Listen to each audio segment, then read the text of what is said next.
대담 석동현 변호사 모시겠습니다. 변호사님 어서 오세요. 예, 우선 다들 대통령이 지금 구속 기소가 된 상태고 이 설 연휴에도 이 차디찬 감옥에서 혼자 지내는 데 대해서 다들 너무 가슴 아파하고 또 걱정도 많이 합니다. 대통령 지금 어떤 근황이 어떠신지요? 예, 시청자 여러분, 여러 가지로 걱정이 많으신 줄 압니다. 지금 대통령께서는 말 그대로 서울구치소에 구금이 되어 있고, 그래도 신분이 대통령이시라고 이제 일반 그 미결수들과는 분리를 해서 별도로 마련된 그 독방 공간에 계십니다.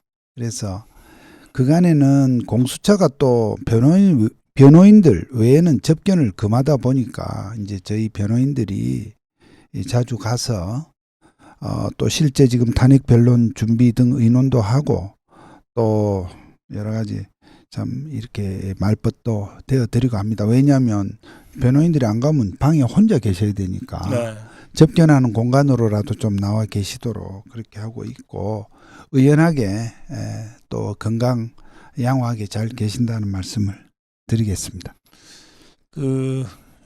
이 국민에 대한 걱정, 나라에 대한 걱정, 특히 서울 서부지법 사태로 젊은 청년들이 지금 대량 구속이 된 상황과 관련해서 굉장히 마음이 아프실 것 같아요.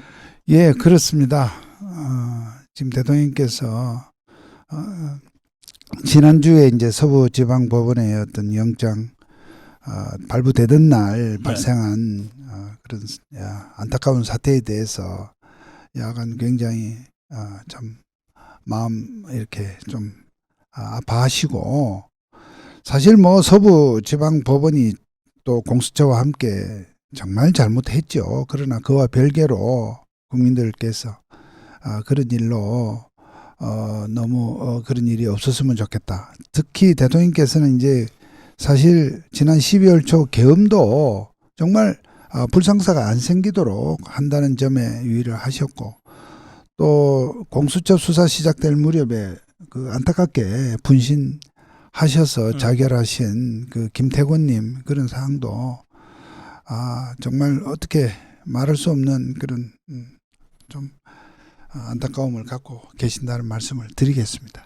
여기 대통령님 경호는 잘 되고 있나요? 라는 질문이십니다. 경호가 잘 될 수가 있겠습니까? 그런데 이제 기본적으로 구치소 자체가 네. 어쨌든 어느 정도 그런 부분에서 약간 안전한 공간이기도 합니다. 다만 이제 헌법재판소의 재판을 받으러 이 변론 때문에 가신다든가 그간에 이제 서부지방법원에 출동할 때도 그 영장심사에 출석할 때도 그랬고 이제 이런 등등의 문제가 좀 걱정이 되죠. 어쨌든 지금 경호 직원들이 제한된 그런 여건 속에서도 최선을 다합니다만 기본적으로 어쨌든 그 구치소 그 공간에 또 구치소가 관리하는 그 테두리 내에서 그렇게 직원들이 사실 24시간 외곽에서 지금 불침번을 서고 있다 이렇게 말씀드리겠습니다. 그리고 또 한 가지 이제 우리 국민들이 걱정하는 분이 이제 김건희 여사인데요. 예. 그 며칠 전부터 박지원이니 뭐니 이자들이 정말 입에 담을 수 없는 폐악적인 이 발언들을 통해서 김건희 여사에 대한 공격을 다시 시작했거든요. 예. 김건희 여사는 어떻게 지내십니까? 예, 지금 뭐 관저에서 저도 이 대통령께서 이 공수처로 이렇게 몸이 저쪽으로 가실 때까지 관저에 이렇게 떠나들 때 가끔씩 배웠습니다만은 최근 한 보름은 간접적으로 통해서 들을 때 좀 많이 지쳐 있다고 합니다. 많이 지쳐 있고 지금 야당에서 그와 같이 폐악적인 폐륜적인 뭐 발언한 게 사실은 어제 오늘 일이 아닌데 그걸 잘 견뎌 왔는데요. 요즘 막 이런 또 식사도 좀 아무래도 마음이 그렇겠죠. 예. 그래서 제가 사실은 어제 그 섬기는 분들에게 그 얘기를 했어요. 우리는 지금 참 국가 원수를 옥바라지하는 그런 지금 참 이 영화 같은 소설 같은 기가 막힌 상황 속에 있는데 옥바라지 하시려면 건강하셔야 된다. 그건 네. 일반 우리 그 저 형사범도 마찬가지입니다. 안에 계신 분은 계신 분대로 네. 마음에 작정을 하고 잘 계시니까 밖에 계신 분들이 삼시세끼 잘 가족들은 말이죠. 잘 하고 그렇게 해야 안에 있는 사람도 마음이 조금은 이렇게 안정이 되고 하니까 그렇게 식사서 억지로라도 하시도록 제가 그렇게 건의를 했습니다. 네. 근데 지금 이 법원이요, 서울중앙지방법원이죠. 네. 지법이 그 검찰의 2차례 구속기간 연장을 불허하면서 과연 이런 상태에서 심우정 총장이 이끄는 검찰이 이 정말 꼼수인데 구속 상태에서의 기소를 감행할 수 있겠느냐? 도저히 그렇게는 못할 거다. 또 어떤 면에서는 검찰이 공수처한테 이 사건을 넘기고 난 다음에 이게 이제야말로 잘못 태어난 공수처를 이 대통령이 온몸으로 이걸 다 보여줬는데 검찰이 지금이라도 좀 정신 차려서 불구속 석방하고 불구속 상태에서 수사를 하더라도 이렇게 해서 완전히 무너진 법을 다시 세우는 시작을 해야 된다. 이런 그 촉구도 있었고 기대도 있었고 이랬어요. 근데 결국은 이 검찰이 그 우리 국민의 염원을 완전히 저버리는 또 다른 이 사법 폭거를 자행했습니다. 그 구속 기소. 네. 이건 그 변호인단의 공식 입장이 바로 나왔습니다만 어떻게 보십니까? 지금 저희가 지금 현재 목도하고 있는 이런 장면들은 제가 이제 법조 생활 40년에 거의 처음 보는 일들입니다. 네. 요즘 처음 보는 일들이 너무나 많습니다. 대통령을 우선 체포 구속한다는 사실도 여태도 없었고 앞으로도 절대 있어서는 안 될 일입니다만, 자 지금 법원에서요 구속 영장을 발부한다는 일을 하고 또 영장이 발부된 상태에서 이 구속 수사할 수 있는 기간을 법에서 이제 열흘로 정해놓고 있는데 그것을 또 열흘까지 연장할 수 있는 제도가 있지 않습니까? 그 연장을 수사기관이 주로 이제 검사가 되겠습니다. 검사가 제가 여기서 말하는 검사는 일반 검사입니다. 공수처 따위의 검사가 아니고 이 검사가 구속기간 연장을 신청한 것을 기각한 사례는 저는 몇십 년 동안 거의 본 적이 없습니다. 본 적이 없는 일을 이번에 중앙지방법원에서 기각을 한 겁니다. 이것은 단순히 연장을 막았다는 의미를 넘어서 매우 중요한 시사점이 있습니다. 적어도 변호인단도 그렇고 특히 저는 저의 의견이 좀 더 가미해서 제가 말씀을 드린다는 점을 감안하고 들어주십시오. 지금 중앙지방법원이 구속기간 연장을 신청한 것은 이 공수처의 이 대통령에 대한 내란죄 수사가 잘못되었다. 그리고 서부지방법원 판사들과 야합을 해서 즉 이것은 당연히 중앙지방법원의 이 검토를 거쳐야 하는 겁니다. 그 검토라는 것은 우리가 좀 약간 법률 용어로 약간 품격 있게 말하면 이것이 법원의 이런 신체 구속에 대한 통제 장치입니다.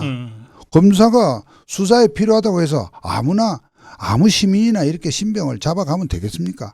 그거를 통제하기 위한 것이 법원의 영장을 받으라는 것이고 그 영장을 관할 법원에 받아야 함에도 서부에 받은 거에 대해서도 지금 중앙지방법원의 영장 전담 판사들이 준엄하게 그것을 경고를 한 것입니다. 그러니까 표면적인 연장 불허 이유는 있습니다만 그건 그대로 경청할 부분이나 그보다는 기본적으로 잘못된 공수처의 또 서부지방법원이 발부한 그 영장에 얹혀서 그 영장의 연장을 시켜주는 것은 그 영장을 인정하는 꼴이 되지 않습니까? 그래서 이 중앙지법 이 영장 전담 판사들은 이 경력들이 높습니다.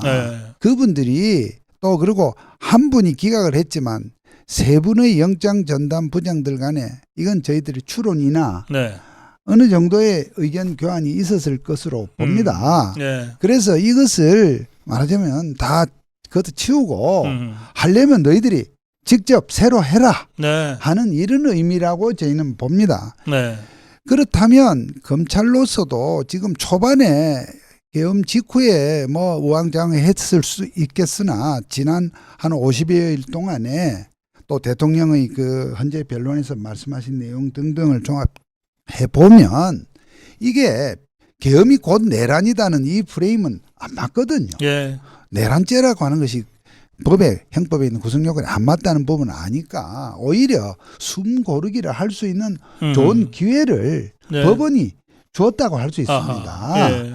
그러한 기회를 통해서 그간에 진행되어 온 그 군 장성이나 경찰청 간부들에 대한 조사라든지 이런 부분을 다시 살펴보는 그러한 기회를 가지라는 뜻인데 바보같이 또는 정말 제가 이 방송에서 표현할 수 없는 그 잘못된 그런 정신 자세로 이것을 네. 걷어차고 그래서 기소를 한 거죠. 이것은요. 뭐 제가 말이 너무 길었습니다만 저는 한 두세 가지 의미가 있다고 봅니다. 아, 예, 좀 말씀하시죠. 해도 되겠습니까? 첫 번째는 이게 이번에 영장 판사들이 연장을 구속 기간을 이 연장이라는 것은 단순한 연장이 아니라 연장해서 자기네들이 검찰이 말이죠. 우리가 좀 보안 수사를 하겠다고 한 거 아닙니까? 그렇죠. 예. 좀 공수처 수사로는 안 되니 우리가 보완해서 하겠다고 했습니다. 그렇다면 그걸 새로 이 잘못된 영장에 의존한 이 기간으로 하지 말고 새로 검토해서 또 어떤 그런 절차가 있을 수 있습니다. 네. 그렇게 하려는 걸 걷어찼는데 이것은요. 그렇게 해놓고 이 연장이 기각되니까 바로 기소했다는 거는 자기네들이 보안 수사가 필요하다고 두 번이나 연장을 청구해놓고서도 그게 연장이 벽에 막힌 상태에서 이렇게 기소했다는 건 앞뒤가 안 맞는 조치죠. 네. 그래서 불완전한 기소라고 하는 것을 단추를 잘못 깨우고 있다는 걸 스스로 지금 자인하는 꼴이 되고요. 두 네. 번째는 방금 말씀드린 바와 같이 공수처가 수사권도 없고 또 특히 체포 구속을 불법적으로 한 부분에 대한 네. 시정, 수정 기능을 상실한 겁니다. 아, 예. 그러니까 이 검찰이 그래서 지금 일각에서 검찰이 정말 간판 내려야 되겠다는 얘기를 스스럼 없이 하게 된 것은 그래도 검찰이 갖고 있던 자존심, 자부심이라는 게 뭡니까? 하부 사법 경찰에서 잘못된 부분을 바로 잡고 그렇죠. 또 이 공수처라는 이 기관은 제가 5년 전 처음에 저를 공수처장 후보로 할 때부터 제가 이 괴물이라고 했었습니다. 제가. 예. 이 공수처가 이게 검사인지 사법 경찰의 또 다른 태양인지 그것도 애매한 그런 구조. 그리고 수사를 하는데 기소는 또 할 수 없도록 만들어 놓은 이런 기괴한 법 제도에서 이것을 분명히 분별하라고 하는 그 자정 기능을 검찰이 상실했다는 것이고요. 예. 세 번째는 저는 왜 이랬을까? 이것이 정말로 이것은 참 참담한 일이지만 거대 야당이 지배하는 국회의 겁박에 넘어갔다. 검찰이 예. 그러니까 이 거야에서 계속해서 서울검사장도 탄핵몰이를 했고 네. 이것을 말이죠. 이 법원의 그 시그널대로 이 대통령을 일단 석방을 해놓고 찬찬하게 숨고르게 수사를 한다고 하면 제일 방방 뜰 세력이 누구겠습니까? 이재명 세력이. 민주당일 겁니다. 그러면 그 사람들이 또 총장이나 또 서울고검장이나 이 수사팀들을 또 탄핵한다. 또 탄핵합니다. 할 겁니다. 얘들은 하지 않습니까? 이 사람들은. 예. 그런 부분에 대해서 저는 참 꼬리를 내렸다. 이거에 대해서 저는 정말 그런 마음이 없기를 바랍니다만 저는 그렇게 볼 수밖에 없는 거죠. 이제 이 검찰도 고민은 있었던 것 같아요. 네. 그래서 전국 고검장회의를 열어서 회의를 했대는데 예. 결론은 심우정이한테 맡긴답니다. 네. 그런데 회의 과정에서 아니 이걸 받으면 안 된다. 네. 일단 대통령 석방시키고 네. 그리고 불구속 상태에서 우리가 정말 제대로 처음부터 다시 수사를 해서 아니면 경찰에다가 수사를 넘겨서 경찰의 수사를 결국은 검찰로 갖고 올 테니까 네. 그런 절차를 지금이라도 다시 밟아서 잘못된 단추를 처음부터 다시 꿰자 네. 이런 주장이 고검장회의에서 나왔대는데 예. 심은영이라는 자가 그거 다 개무시하고서 그냥 구속 기소하라고 결론을 내렸다는 것 아닙니까? 예. 제가 이 대목에서 뭐 우리 박사님 질문 안 하셨지만 제가 조금 확장을 네. 해서 답을 네네, 드리겠습니다. 그러시죠. 예. 예, 여러분께서 궁금해하시는 사항 중에 이 사항을 대통령은 어떻게 생각하고 계실까 일 예. 수 있습니다. 네네. 여러분 지금 대통령께서는요, 저희들이 이제 오늘 오후에도 이제 접견이 지금 예. 갈 것입니다만은 이 접견이라는 형식을 통해서 대통령님과 좀 이 소통을 교감을 한 바탕 위에서 제가 말씀드리면 네.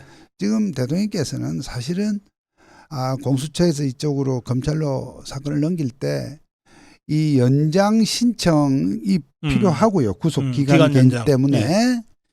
기간 연장을 이렇게 법원에서 여기서 비토할 것이라는 가능성은 그렇게 높게 보지 않았었습니다. 예. 즉 그냥 기간 연장이 되고 또 검찰에서 저 사람들이 그냥 기소할 것이다 라는 뭐 그 기소하는 내용이나 방향에 대통령께서 뭐 동의를 하신다는 뜻이 아니라 그런 수순으로 갈 것이고 네.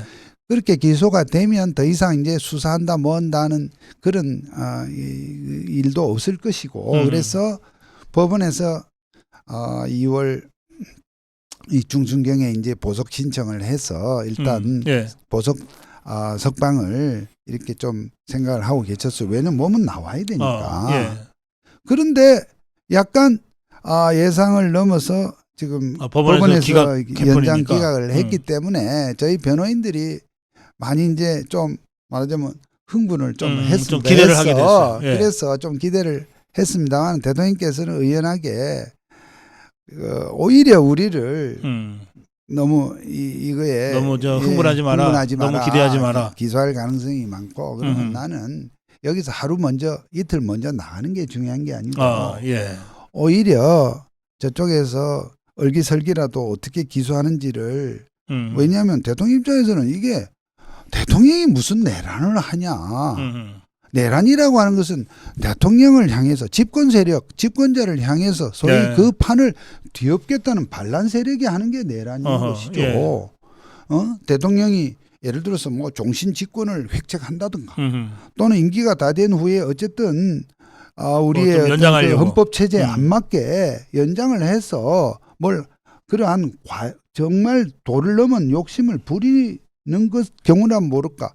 지금 국가 비상사태로 판단하고 대통령이 헌법에 주어진 권한을 행사한 거에 대해서 이걸 가지고 내란으로 한다는 것은 그건 뭐 이 어느 도단 어불성설이라고 보고 있지만 네. 어쨌든 그 부분을 이 공수처나 또는 이 경찰에 얘기해봐야 이거는 뭐 귓등으로도 안 듣는 예. 그런 조직들이니 법원에서 하겠다는 그런 마음을 갖고 계세요. 그래서 여러분 연장이 기각된 후에 이제 오늘 제가 오후에 한번 가뵙겠습니다. 그렇게 막 이 마음을 그렇게 가볍게 먹고 있지 않다. 의연하시다는 예. 말씀을 우선 드리겠고요. 네네. 그 다음에 지금 저는 그럼에도 불구하고 이제 연장이 일단 기각이 되었으니까 그것도 2번이나 기각을 했으니까 예. 저로서는 나중에 보석으로 나온다는 것도 솔직히 보장이 없잖아요. 그런 가운데 이 기회에 검찰도 법원이 출구 전략을 만들어 준 거나 다름없으니 네. 했으면 좋겠다 생각을 하고 이제 그 고지검장 회의를 했다기 이게 모양을 갖추는 수순으로 밟는구나. 네. 저는 내심으로 그래서 사실은 솔직히 말씀드리면 석방의 가능성 즉 이 연장 만기 기한은 정해져 있고 이 기한 전에 도가 전에 석방할 가능성이 그래도 저는 50보다는 더 된다. 솔직히 그렇게 생각을 하고 기도를 했던 것이 솔직한 심정입니다. 그런데 이게 아마 그 회의에서도 틀림없이 검사장급 고검장급들은 신중론을 저는 더 많이 제기했을 걸로 봅니다. 예. 저희도 과거에 이 검찰 간부로서 이렇게 있을 때 중요한 현안이 생겨서 이런 회의를 하면 네. 저는 안 봐도 비디오입니다. 그러한 논의를 해서 마지막은 다양한 견해가 네. 이제 분출이 된 상태에서 이것을 총장에게 일임한다. 아하.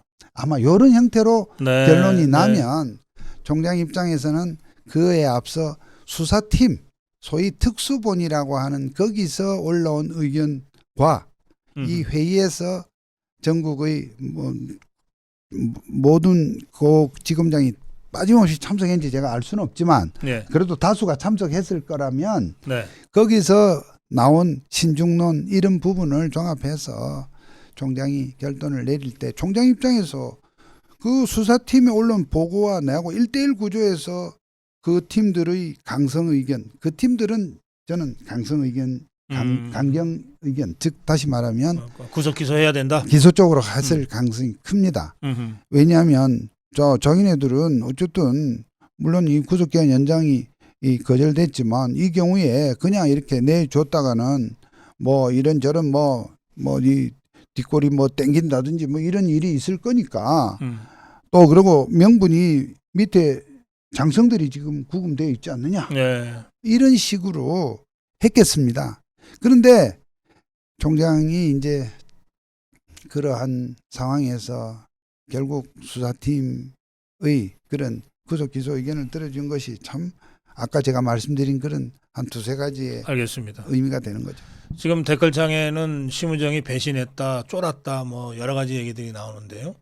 이거는 심우정의 그러니까 마지막으로는 심우정이가 선택한 거겠지만 네. 실제로는 이 특수본 구성해서 여기까지 몰아온 이 수사팀의 강력한 의견 이런 것들이 예. 또 이 종북 주사파들이 앞으로 어떻게 또 이 검찰을 압박하고 해코지를 할지 모른다고 하는 데 대한 이런 걱정, 우려 이런 것들이 복합적으로 작용한 결과다. 그 박사님, 네. 그 특수본 앞에 붙은 명칭 혹시 눈여겨 보신 적 있습니까? 뭐라고 써 있어요? 그러니까 비상계엄 특수본입니다. 아, 그래요? 예, 그러니까 저는 거기서부터 문제 제기를 비상계엄을 합니다. 왜 수사해? 그러니까 말이죠. 네. 자, 지금 어쨌든 대통령을 헌법의 불소추 특권에 의해서 내란죄로 네. 내란 우두머리로 아마 기소를 했을 것입니다. 기소를 했다고 하니 네, 네. 자, 그러면 이것이 우리가 결론에 동의하는 건 아니로되 이를테면 하자면 이게 어떤 그 사건의 어떤 성격, 즉 내란죄 수사본부 특수본 이렇게 돼야 맞겠죠. 그런데 네. 이게 계엄 선포 직후에 계엄 선포하고 그날 밤에 해제한 직후 며칠 만에 네. 구성된 비상계엄 특수본이란 말입니다. 그러니까 기본적으로 출발 자체가 마치 대통령께서 헌법상의 엄연한 권한, 비상계엄이라는 말은 헌법에 나오는 용어입니다. 그것이 마치 불법인 양. 지금 야당이 또 그렇게 몰아가고 좌파 세력들이 그렇게 몰아가지 않습니까? 마치 이것은 중요한 것은 그리고 앞으로 헌법재판소에서도 우리가 이것이 하나의 우리 공방이 될 것은 예. 대통령이 왜 이 상을 국가 비상사태로 보았나? 예. 즉 비상계엄을 선포한 것이 온당했나? 이런 관점이지. 계엄을 선포하는 이상 군사력을 이동하는 거 다소간에 그건 매뉴얼이지. 다소간에 오히려 군사력을 통상적으로 우리가 저도 사실은 최근에 알았습니다. 합동참모본부의 계엄과라고 하는 과가 있습니다. 예. 그것은 항상 이게 헌법상 군 통수권자가 또 이렇게 할 수 있는 헌법상의 권한이므로 네. 그러니까 이 계엄이 불법이다. 여러분, 계엄이 불법이냐 아니냐 이것은 말 자체가 안 되는 겁니다. 계엄을 하는 것이 합당하냐 온당하냐 헌법적 요건에 맞느냐는 부분이지 그러니까 군을 동원한 것 자체가 불법 아니냐 이것은 정말 아니다는 것입니다. 알겠습니다. 예. 지금 어찌든 하루라도 빨리 대통령이 석방되는 것이 중요하다고 다들 생각하시는데 네. 일단 구속 기소가 된 상태에서 그 변호인단에서 다음 생각하고 있는 수순은 어떤 겁니까? 자, 지금 현실적으로 대통령에 대해서 탄핵 심판이 정말 촘촘한 일정으로 네. 반인권적인 그리고 정말 헌법재판에 있어서 피청구인 입장에 있는 피소추자 입장에 있는 대통령의 이런 변론권, 방어권을 정말 심대히 침해하는 정도로 되어 있는 상태에서 이제 네. 이 기소가 되었기 때문에 네. 법원에서 이 내란죄 기소 부분에 대해서 재판 일정은 탄핵 심판 그러니까 헌법재판소의 탄핵 심판 일정만큼 빡빡하지는 않을 것입니다. 거기는 형사재판 우리 보시면 이재명 저런 자들 지금 재판 쭉쭉 늘어지는 거 보시면 알 수 있지 않습니까? 다만 이제 구속 기간이 6개월이라는 1심 구속 기간이 있기 때문에 조금은 서두를 것입니다만 어쨌든 대통령 입장에서는 두 가지를 다 병행적으로 대처 방어해야 되는 그러한 상황 속에 있습니다. 네. 그런 가운데 변호인들은 한편으로 이 내란죄 이 부분에 대해서는 막 적절한 시점, 너무 늦지 않은 시점, 저는 막 설 직후에 네. 보석을 청구한다든지 해서 정말 이 사항이 불충분한 부적절한 기소라는 점을 분명히 천명을 하고 네. 이 사항을 불구속 상태에서 이렇게 좀 제대로 차분히 내실 있게 재판을 하자 이렇게 나갈 것이고요. 네. 다음 헌법재판소의 일정은 지금 2월 달에 벌써 4번의 지금 기일이 예고되어 있습니다. 저는 헌법재판소가 정말 무리하는 겁니다. 정말 막 하는 겁니다. 그런 가운데서 이러한 부분을 우리 헌법 그 재판소의 탄핵 심판 대리인들, 그러니까 형사는 변호인이 되고 거기는 대리인입니다. 대리인들이 이러한 기일 운영에 대해서 상당히 힘있게 항의를 해도 지금 문영배 지금 대행이라는 사람이 재판관들 평의를 거쳤다. 이 한마디로 다 차버립니다. 이런 상황이 심히 참 부당하다고 생각을 하는데요. 저는 어쨌든 이 자리를 빌어서 우리 헌법재판소에 계신 좀 그러니까 문영배 같은 이 재판관 말고 또 정말 이 사항을 정말 냉정하게 보고 계신 또 다른 재판관들이 좀 이런 부분에 대해서 뭐 평의를 거쳤다 이 한마디로 다 할 게 아니라 거기서 좀 정말 열띤 논쟁 속에서 이 사안이 갖는 이 무게에 걸맞는 그런 평의와 재판 진행을 해 주는 것이 정말 이 역사에 죄를 짓지 않는 일이다. 더불어민주당 쪽에서는 어떤 자가 이런 얘기까지 했어요. 2월 28일 네. 그 헌재 결론을 내려서 파면할 거다. 그러게 말입니다. 지금 많은 분들의 뭐 이 추측입니다만 저는 영 틀리지 않은 추측이라고 생각하는데 지금 저쪽은 그와 같이 헌법재판관들하고 일부 코드가 맞는 재판관들과 직간접으로 저런 소통도 하는 거 아닌가 이런 우리가 좀 합리적 의심도 해봅니다. 그렇지 않고서야 어떻게 대통령에 대한 이 지금 국회 소추 말이 국회지 그건 야당이 주도하는 지금 국회에서 국회의 의결을 거친 탄핵 소추 사유에서 내란죄를 빼겠다. 저는 내란죄를 사실상 철회한 부분이 그러면 처음에 온 탄핵 소추 어떤 결정문이라 할까요? 의결된 어떤 그런 문장을 새롭게 탄핵을 빼면 도대체 여기서 이거 빼고 저거 빼면 도대체 뭐가 어떻게 되지? 그러면 재판은 어떻게 진행이 된다는 거지 하는 것이 지금도 분명치가 않는 가운데 사실상 또 지금 이 일각에서 지금 수사기관에서 내란이라고 프레임 씌운 그 부분에 대해서 결국 헌법재판소 변론에서 결국 증인 신문을 하지 않습니까? 이러한 아주 파행적인 이 운영에 대해서 지금 재판관들이 좀 다시 한번 각성을 해야 된다. 알겠습니다. 지금 대통령이 헌재 2차례 출석을 직접 해서 이제 변론을 직접 했어요.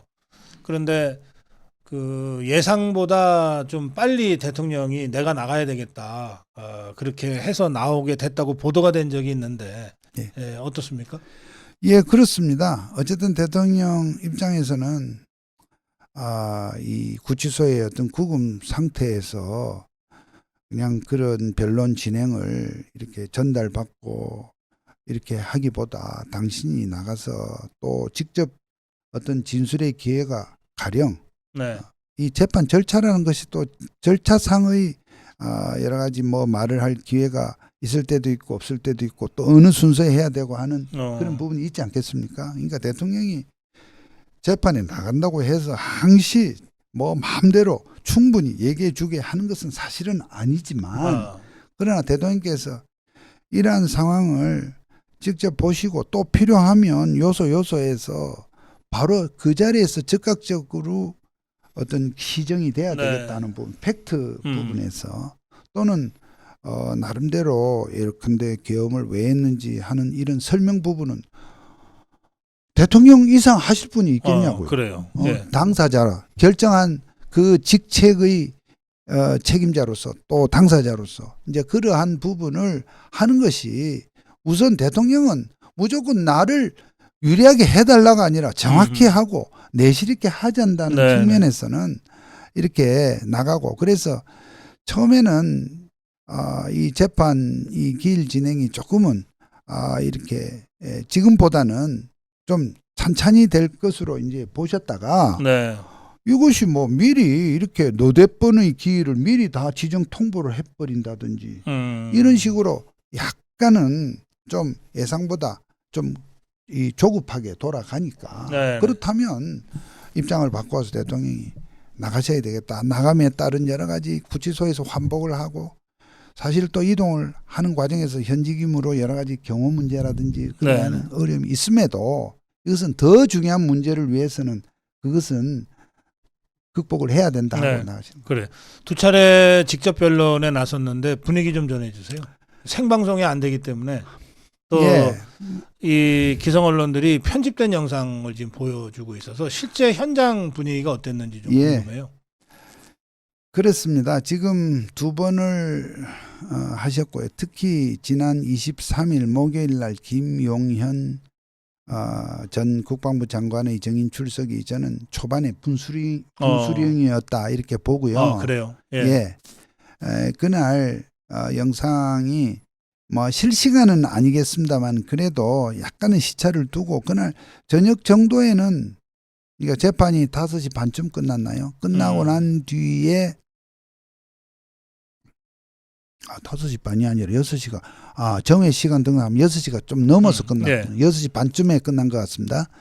그 전체 풀 영상이 거의 저는 다 나왔다고 봅니다. 그래서 그 영상을 보시되 그 가운데 또 중요한 부분 그러니까 김용현 장관이 이제 그 답변한 그런 내용 중에 약간 좀 이 표현상 어떤 차이가 있을 수 있지만 약간 뉘앙스 차이 같은 건 있지만 그것이야말로 우리가 정도대로 뭐 예를 들어서 뭐 어떤 진술의 어떤 그런 서로 조율해서 나왔다든지 그러한 저희는 막 일체 그런 이 법에도 안 맞고 또 괜한 오해를 살 수 있는 그런 것을 안 했다는 하나의 반증이기도 하죠. 예를 들면 김용현 장관은 예를 들어서 국회 상황을 그러니까 그날 계엄이 선포되고 군인들이 국회에 투입된 뭐 비록 한두 시간 내에 다 종료된 사항입니다만 그 12월 3일과 12월 4일 그 심야까지 있었던 그 일을 설명하는 과정에서 김용현 장관도 말이지 국회가 큰 하늘에서 내려다 봤을 때 큰 담장으로 둘러싸여 있는 그 어떤 그 담장 안 소위 국회 경내가 있고 그 안에서 어떤 그 국회의원들이 들어가서 회의를 의사당. 하는 의사당 그게 본관인지 본당인지 또 하여튼 세 가지 표현이 있더라고요. 뭐 그런 부분 이런 부분을 잘못해서 이 군인들이 뭐 지금 토탈 해봐야 뭐 200 지금 뭐 80명 근데 실제는 280명도 안 된다는 거죠. 그런데 그 인원이 마치 표현 듣기에 따라서는 국회 그 의사당 본관 건물 안에 다 들어간 것처럼. 그런데 사실은 이 마당 경내 담장 안 경내까지 뭐 들어갔지만 사실 의사당 건물 안으로 들어간 인원은 기십 명에 불과한 것으로 압니다만 그것을 280명이 들어간 것으로 왜냐하면 현장에 그날 김 장관도 현장에 있지는 않았을 거 아닙니까? 어디 예. 통제소에 있었거나 네네. 막 그런 있었지만 그런 부분도 충분히 이것이 그러니까 일종의 표현상의 오류라는 부분도 다 인식이 되었고 특히 네. 중요한 것은 그날 대통령께서 중요한 그 얘기를 하셨어요. 저는 그것이 좀 쇼츠로 좀 많이 좀 이렇게 전파가 되기를 바라는데 이런 말씀입니다. 네. 마지막 부분에 그러니까 이 쭉 양쪽에서 그러니까 저희는 이제 피청구인 입장이고 국회가 청구인 입장이지 않습니까? 양쪽에서 김 장관에 대해서 주신문 또 재주신문, 재주신문 이렇게 해서 반대 신문과 서로 공방을 한 후에 재판관들이 마지막 단계에서 물었어요. 한 4분 정도. 예. 그 중에 이제 이미선 재판관이 김용현 장관에게 이 계엄을 한 이유가 결국 야당에 대한 경고 아니냐. 또 부정선거에 대한 그 주장, 부정선거를 이 문제가 있다는 그 이유로 한 거 아니냐. 이렇게 물었을 때 대통령께서 그 다음 단계에서 이제 고로한 이미선 재판관의 신문을 이렇게 다 지켜보신 거죠. 네. 이것이 대통령이 이제 변론에 직접 출석하지 않았더라면 할 수 없는 일 했기 때문에 할 수 있는 장면이 거기서 나왔습니다. 네. 그러니까 이미선 의원이 그렇게 물은 거에 대해서 그 다음 단계에서 대통령께서 우리 변호인들이 김용현에게 묻는 상황에서 그 부분을 딱 채고 넘어갔습니다.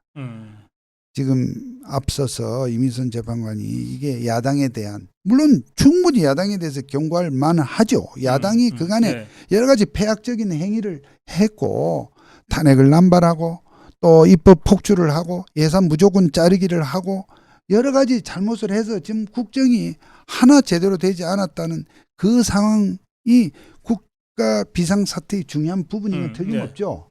그런데 대통령께서 이러시더라고요. 야당에 대한 경고 때문에 한 게 아니다. 그래서 사실 저 그 뒤에 바로 앞에 앉아 있다가 제가 사실은 깜짝 놀랐습니다. 무슨 말씀을 하려는 거지 했는데 야당에 대한 경고가 아니다. 이것은 국민 여러분들께 이러한 국가 비상 상황을 알려서 이러한 상황을 아시게 하고 또 이러한 상황을 좀 비판을 할 수 있도록 하기 위한 거다. 이런 말씀을 하신 거예요. 예. 그러면서 바로 이었어요. 야당에 대한 경고 그 아무 소용없는 일이다. 야당에 대한 경고가 먹힐 것 같으면 내가 이 계엄 하지도 않았다. 왜 했겠냐. 예. 그러니까 야당이라는 저 세력은 정말 대통령에게 주어진 헌법에 부여된 상권분립 체제에서 주어진 견제균형 권한을 넘어서 네. 정말 과도하다고도 표현하기는 너무 부족한 어마한 그러한 국정 발목을 잡아왔고 근데 네. 이런 상황을 저 사람들에게 이게 문제 있다고 아무리 경고해봐야 귓등으로 듣는 사람. 그렇기 때문에 이게 한 것인가. 국민 여러분들께서 알리고 호소하기 위한 거였다. 이렇게. 네. 그래서 계엄령이 계몽령이다라고 하는 말씀들을 이제 많은 국민들이 하시게 되는데 예. 여기 이제 마무리해야 되겠습니다. 네. 댓글창에 번감님이 대통령에게 이제 남은 것은 국민밖에 없습니다. 남부안정희님도 이제서야 국민이 깨어났다. 예, 이렇게 국민이 거부해야 한다. 대통령의 문제의식하고 딱 맞닿아 있습니다. 대통령도 야당 좀 말로 해서 될 집단이 아니다. 나는 국민께 이 위기적인 상황을 알리기 위해서 비상계엄이라는 상징적 조치를 했다. 이렇게 이제 그 헌재 변론을 통해서 직접 육성으로 얘기를 했습니다. 지금 모든 국민이 깨어나고 있고 그래서 대통령 지지율이 45, 50 이렇게 가는 것 아니겠습니까? 또 정말 매주 모일 때마다 더 많은 자유파 국민들이 광화문에 모여서 탄핵 저지를 외치고 있습니다. 또 그 사이에 탄핵 찬성과 반대도 아주 팽팽해졌습니다. 또 대통령의 힘으로 국민의힘이 더불어민주당을 거의 대다수의 여론조사에서 앞지르게까지 됐어요. 자, 이 전체적인 상황에서 대통령이 마지막까지 믿고 의지하고 함께할 사람들은 대한민국 국민밖에 없지 않습니까? 그렇습니다. 그 생각을 이번 이 상황을 겪으면서 대통령도 국민도 더 절박하고 절실하게 하게 됐다고 저는 생각합니다. 네, 그렇습니다. 우리 국민들께 이 대통령 변호인단의 한 사람으로서 석도현 변호사님, 국민에 대한 대통령의 메시지도 좋고 또 석도현 변호사의 국민께 대한 당부 말씀도 좋고 마무리 한 말씀 드리겠습니다. 지금 대통령께서 당신의 몸을 던져서 직책을 던져서 지금 국민 여러분들께 알리고 호소하고자 하는 내용은 우리가 삼권 분립이라고 하는 그 기본 체제를 가지고 헌정 체제가 유지되고 있는 상황에서 이와 같이 뭐 제왕적 대통령 이건 어디 가서 다 이게 뭐 이 박물관으로 들어가야 될 얘기고 지금 제왕적 야당, 제왕적 국회가 정말 국정을 아무것도 할 수 없도록 물론 자기네 쪽 사람이 대통령이 이러진 않았겠지만 우리 자유민주주의 확고한 신념과 이 국정 기조를 가진 대통령께서 하고 있는 국정을 계속 발목 잡아 왔고 대통령으로서는 이러한 상황을 어쨌든 알리고 헌법재판소에서 이 부분을 한번 따져보자 하는 뜻으로 그러니까 어떻게 보면 대통령께서는 당신이 계엄이라는 것을 아주 최소한의 계엄을 하기 때문에 군사력의 일부 동원은 그것은 당연하고 불가피한 것입니다. 그러나 가장 최소화해서 이와 같이 계엄을 할 경우에 대통령은 지금 탄핵 소추가 들어올 거다는 것도 어느 정도 예상을 하셨습니다. 내란이라는 건 말도 안 된다는 것이고요.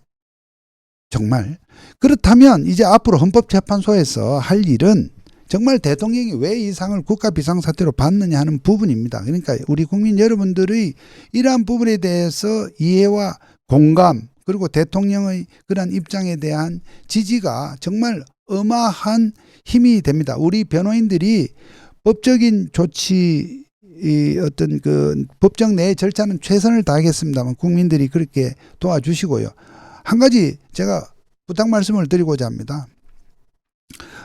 국민 여러분들께서도 이러한 사항을 정확히 아셔야 되는데요.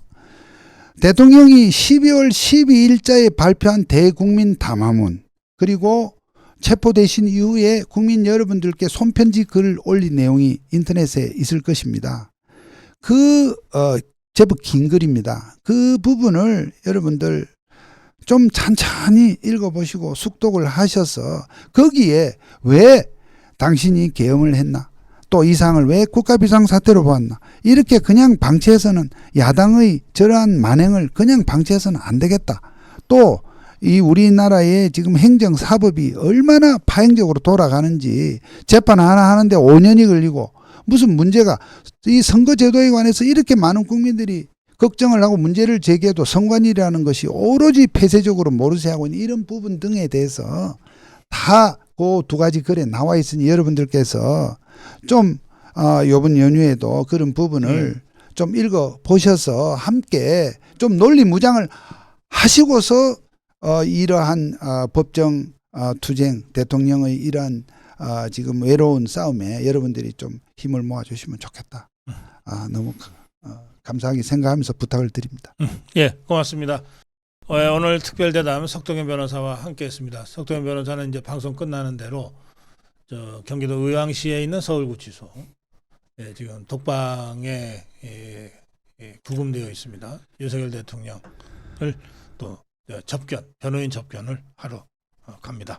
석동현 변호사와 함께 인사드리겠습니다. 고맙습니다. 예.